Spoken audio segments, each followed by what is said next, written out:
আবার একটা ট্র্যাজেডি, কারণ সোশ্যাল মিডিয়াতে আউটরেজ শুধু না, ম্যাসিভ একদম আউটরেজ। রিসেন্টলি ভোপালে কি হলো আপনারা সকলেই জানেন। তিশা শর্মা, যিনি একজন পুনে বেস মডেল, তার ডাউরি ডেথের কারণে গোটা সোশ্যাল মিডিয়া কিন্তু এখন তোড়পাড়। সব জায়গাতেই জাস্টিস ফর তিশা এই ট্যাগলাইনটা, যেটা হওয়া উচিত। এবং সত্যি কথা বলতে মানুষের জীবনের একটা মূল্যও রয়েছে। এবং সেখান থেকে দেখুন কত কিছু হয়ে গেল। সুপ্রিম কোর্ট সুমোটো কগনিজেন্স করলো, সিবিআই প্রোব হলো, হাজবেন্ডকে অ্যারেস্ট করা হলো। কিন্তু এই সোশ্যাল মিডিয়ায় সেম আউটরেজটা, এটা কিন্তু আমরা দেখতে পেলাম না যখন কিছুদিন আগেই সেই দিল্লিতেই এক জাজ আমান কুমার শর্মা তার নিজের বাড়িতে কিন্তু আত্মহত্যা করলেন। এবার প্রশ্ন হচ্ছে এটাই, তাহলে কি শুধুমাত্র আমাদের যে মিডিয়া ট্রায়াল কিংবা শুধুমাত্র সোশ্যাল মিডিয়া আউটরেজ, এটা কি শুধু পার্টিকুলার একটা নির্দিষ্ট জেন্ডারের মধ্যেই সীমাবদ্ধ? ব্যাপারটা হচ্ছে কেন? এবার একটু ডিটেলে আসি। যদি দেখা যায় ডিসেম্বর 2025-এ তিশা শর্মা, যিনি একজন পুনে বেস মডেল, ওনার হচ্ছে বিবাহ বন্ধনে উনি আবদ্ধ হয়েছিলেন এবং তার সাথে সাথে বিবাহের কিছুদিন পর সুইসাইড করেন, যেটা পুলিশি তদন্তে এটা উঠে এসছে এটা একটা সুইসাইড কেস।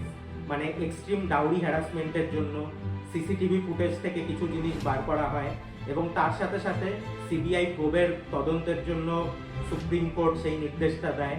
তার সাথে সাথে তার যে হাজবেন্ড আছে, হাজবেন্ডের বার কাউন্সিল থেকে লাইসেন্স বাতিল হয়ে যায় এবং শেষ পর্যন্ত হাজবেন্ডকে অ্যারেস্টও করা হয়। সব জায়গাতে সোশ্যাল মিডিয়াতে ঝড়, জাস্টিস ফর তিশা শর্মা, তার সঠিক তদন্ত হোক, সবই ঠিক আছে।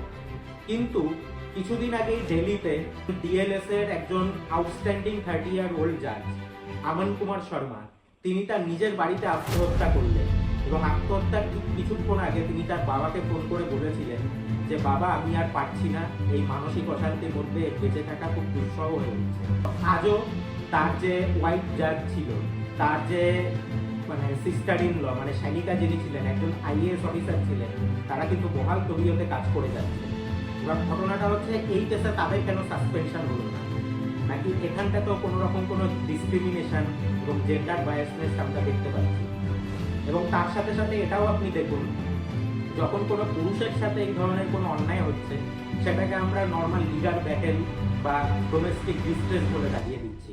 কিন্তু যখন কোনো মহিলার সাথে এই জিনিসটা হচ্ছে, তখন সেটা হচ্ছে এক্সট্রিম ক্রুয়েলটি, 498-এ ডাউরি ডেথ, ডাউরি হ্যারাসমেন্ট, এই সমস্ত জিনিস এসে যাচ্ছে। কেন আমাদের এরকম জিনিসটা হচ্ছে? 2 বছর আগে পিছিয়ে যান, 9 ডিসেম্বর 2024, ব্যাঙ্গালোরের সফটওয়্যার ইঞ্জিনিয়ার আতুল সুভাষজি, তিনি 90 মিনিটের একটা ভিডিও রেখে সেখানটায় তিনি ক্লিয়ার কাট বলে গিয়েছিলেন যে কিভাবে তার ওয়াইফ এবং তার মাদার ইন ল, শাশুড়ি, এবং তার সাথে সাথে তার শ্যালক তাকে এক্সট্রিম লেভেলের মেন্টাল হ্যারাসমেন্ট করছেন। এত কিছু সত্ত্বেও কিন্তু তার কোনো রকম কোনো সঠিক বিচার আজ পর্যন্ত হয়নি। তিনি এটাও বলে গিয়েছিলেন যে এটিএম ইজ ক্লোজ পার্মানেন্টলি। যখন তার অনগোয়িং লিগাল ব্যাটেল চলছিল, তখন তার সামনেই তার উপর যে হ্যারাসমেন্টের কেসটা হচ্ছে, তৎকালীন জাজ রীতা কৌশিক হাসাহাসি পর্যন্ত করেছিলেন। যখন একটা পার্টিকুলার কোনো কনটেক্সট নিয়ে কোনো মহিলার উপরে অ্যাবিউজ হচ্ছে, তখন সুপ্রিম কোর্ট বলছে a divorce daughter is far better than a dead one. কিন্তু যখনই সেটা কোনো পুরুষের সাথে হচ্ছে, তখন সেটাকে আমরা নর্মাল রোজকার যে সাংসারিক অশান্তি বা রোজকার লিগাল ব্যাটেল করে চালিয়ে দিচ্ছি, কোনো রকম কোনো গুরুত্বই আমরা দিচ্ছি না। জীবন কারোরই সস্তা নয়। যেই পার্টিকুলার মহিলা তিশা শর্মার মতো আরও যারা ডাউরি ডেথের কারণে অ্যাকচুয়াল হ্যারাসমেন্টের শিকার হচ্ছে, তাদের উপযুক্ত বিচার পাওয়া উচিত, অবশ্যই পাওয়া উচিত। দোষীদের উপযুক্ত শাস্তি হওয়া উচিত।